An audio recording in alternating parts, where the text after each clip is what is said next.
Hello বন্ধুরা, চলে এসেছি আরও একটা নতুন ভিডিও নিয়ে। আজকে আমরা রয়েছি সুরুল রাজবাড়িতে। দেখো, সুরুল রাজবাড়িটা কি অসাধারণ দেখতে না? জানো তো, এর না অনেক ঐতিহ্য আছে আর এর না অনেক ইতিহাস রয়েছে। যদিও ইতিহাসটা আমরা পুরোপুরি জানতে পারিনি, কিন্তু তবু মানে চারপাশটাকে দেখে বোঝাই যাচ্ছে যথেষ্ট ইতিহাসে ঘেরা একটা জায়গা। দেখো, এইটার প্রত্যেকটা কিনারে কিনারে কি সুন্দর একটা সাজানো না, খুব নিট অ্যান্ড ক্লিন। দেখো চারপাশটা দেখে মনেই হবে না যে এটা কত বছর আগে তৈরি। জানো, এখানে না মানে স্থানীয় লোকেরা বলছিল যে এখানে অনেক সিনেমার শুটিংও হয়েছে। দেখো এই কি সুন্দর না জায়গাটা, চারপাশে কি সুন্দর ঠাকুর দালান, এই চাতালটাও কি সুন্দর। দেখো এইবার এই জায়গা দিয়ে গিয়ে দেখো এই মন্দিরটা, এইখানে দেখো দুর্গা ঠাকুরের যে কাঠামোটা, জানো তো এই কাঠামোতেই কিন্তু প্রতিবার মাটি লেপে পুজো হয়, দুর্গা পুজো। কি সুন্দর না? আচ্ছা, তোমরা কখনো এই কাঠামোতে মাটি লেপা এগুলো দেখেছো? আমি কিন্তু কোনোদিন এরকমভাবে দেখিনি। জানো, এই ঠাকুর দালানটা কি সুন্দর না, চারপাশটা। তো কেমন লাগছে দিদি? আমার দারুণ লাগছে। আবার আসতে এবার আখের রস খেলাম। হ্যাঁ, আখের রসটা খুব ভালো ছিল, একটু এনার্জি হলো। এবার আবার ঘুরবো। এলাম রাজবাড়িতে, দেখলাম সব দিক দেখে আবার এখন টোটোতে উঠে পড়ি। অ্যাকচুয়ালি কি বলতো, এতক্ষণ ধরে ঘুরছি তো অলরেডি দুজনই টায়ার্ড। তাও আখের রসটা দিদি যেটা বললো, আখের রসটা খেয়ে একটুখানি ভালো লাগছে, তাই তো? ভালো ছিল, খুব মিষ্টি ছিল। কত করে দিন নিল? এর 15 টাকা 20 টাকা 15 টাকা করে। ঠিক আছে, গ্লাস আছে। চলো এবার আমার সাথে।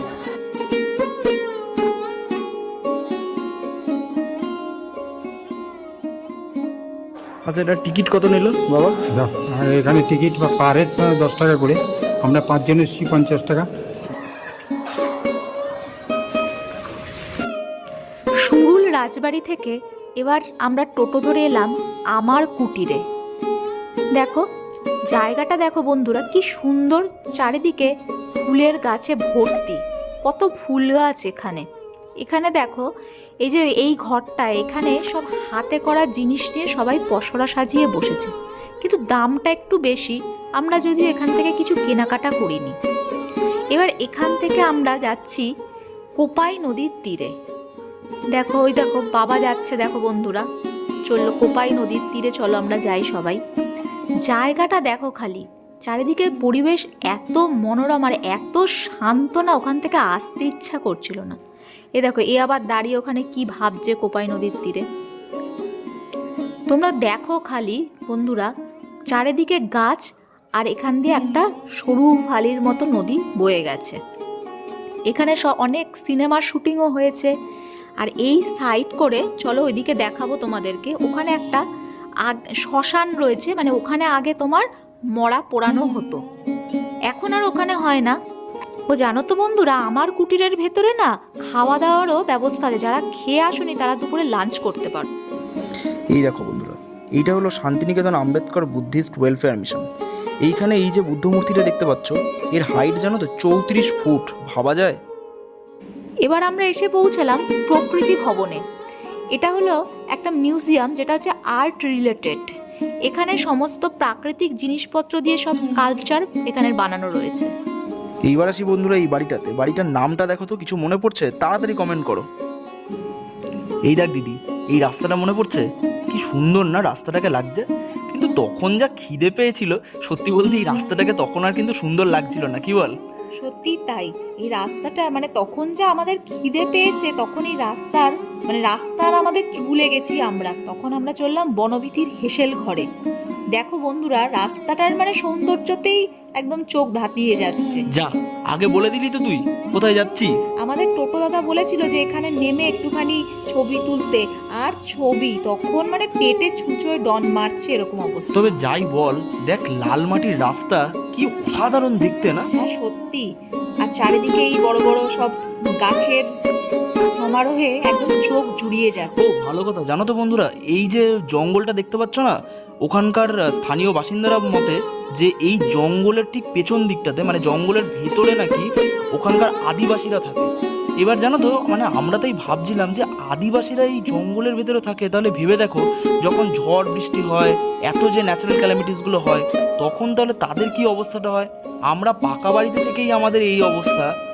আর এই জঙ্গলের যে পাতা, ওই পাতা দিয়েই ওদের জ্বালানি মানে রান্না, সমস্ত রান্নার মানে জ্বালানির কাজে ওই পাতাটা লাগে। কাঠ তো কাটতে দেয় না, কিন্তু এই পাতাটাই ওদের কাছে খুব দামি আর কি। এক্স্যাক্টলি। আর ওখানে তো আমাদেরকে বললো না যে ওখানে কিন্তু বেশিরভাগ গাছই কিন্তু সোনাঝুরি। হ্যাঁ, ওখানে সবই হচ্ছে সোনাঝুরি গাছ। আমি জানো তো বন্ধুরা আর আগে এই ভাবতাম গাছের এক্স্যাক্টলি কাঠ দিয়ে তোমার হচ্ছে ফার্নিচার, দারুণ ফার্নিচার। ইনফ্যাক্ট তোমাদেরকে দেখাবো, মানে অলরেডি দিদি যেহেতু বলেই দিল আমরা কোথায় যাচ্ছি, তুই বলেই তো দিলি, বল। আমি বলেই দিলাম, তোমাদেরকে আর বেশি অপেক্ষায় আমি রাখতে চাই না, তাই আমি বলেই দিলাম। কিন্তু ওখানে গিয়ে দেখবো যে ওখানে, সেটা আর আগে বলবো না তোমাদেরকে, ওখানে গিয়ে দেখাবো তোমাদেরকে যে কিরকম সব ফার্নিচার, সব জিনিস, আর কি অপূর্ব সাজানো সব। দেখো তোমরা। না না, তুই যা করছিস না, তুই অলরেডি কিন্তু সব বলে দিচ্ছিস। না না না না, আর বলা যাবে না, দেখতে থাকো দেখতে থাকো।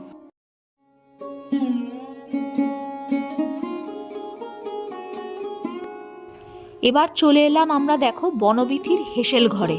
আমার তো দেখেই বন্ধুরা মনটা আনন্দে ভরে উঠছে, আর পেটে ছুঁচোয় ডন মারছে, কিন্তু ওই খাবারের লোভে লোভে মনটা বেশ ফুরফুরে হয়ে যাচ্ছে। ওই ওই দেখ, এখানে তো সমস্ত মেনু দেওয়া রয়েছে না, দামটাও দেওয়া রয়েছে। হ্যাঁ বন্ধুরা এখান থেকে কিন্তু তোমরা একটা স্ক্রিনশট তুলে নিতে পারো। দামটা দেখো পুরো ক্লিয়ারলি দিয়ে দিয়েছি। বাহ, এখানে দামগুলো যথেষ্ট রিজনেবল। দামগুলো সত্যি রিজনেবল। আর ভেতরে চলো, ভেতরে বাহ। দেখো কি সুন্দর। আরে কাঁসার থালাবাটি গ্লাস হ্যাঁ, দেখা যায় না কিন্তু। এটাই হচ্ছে এদের একদম মানে ইউনিক যাকে বলে। মানে আচ্ছা, তুই যে এই সোনাঝুরির কাঠ দিয়ে বলছিলিস, এইটাই সেই ফার্নিচার না? হ্যাঁ হ্যাঁ, এটাই সেই ফার্নিচার। এই দেখো, এবার দেখো কি কি খাবার এসছে দেখো। আমরা সব থালি অর্ডার করেছিলাম।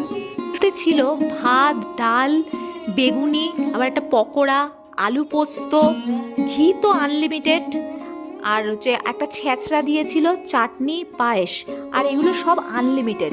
আর এর সাথে আমরা নিয়েছিলাম চিকেন। তবে বন্ধুরা এই যে 170 টাকার এই যে ভেজ থালিটা, এই ভেজ থালিতে যত পারো তোমরা তত খেতে পারো, আনলিমিটেড পুরোটাই। আর সাথে না মানে এতটা ভালো একটা অ্যাম্বিয়েন্স তোমরা পাবে। আমার মনে হয় যদিও এটা পেড প্রমোশন নয়, তবুও আমার মনে হয় আমরা পার্সোনালি গিয়ে খুব এনজয় করেছি এই বনবিথিতে খেতে গিয়ে। তাই একেবারে 10-এ 10।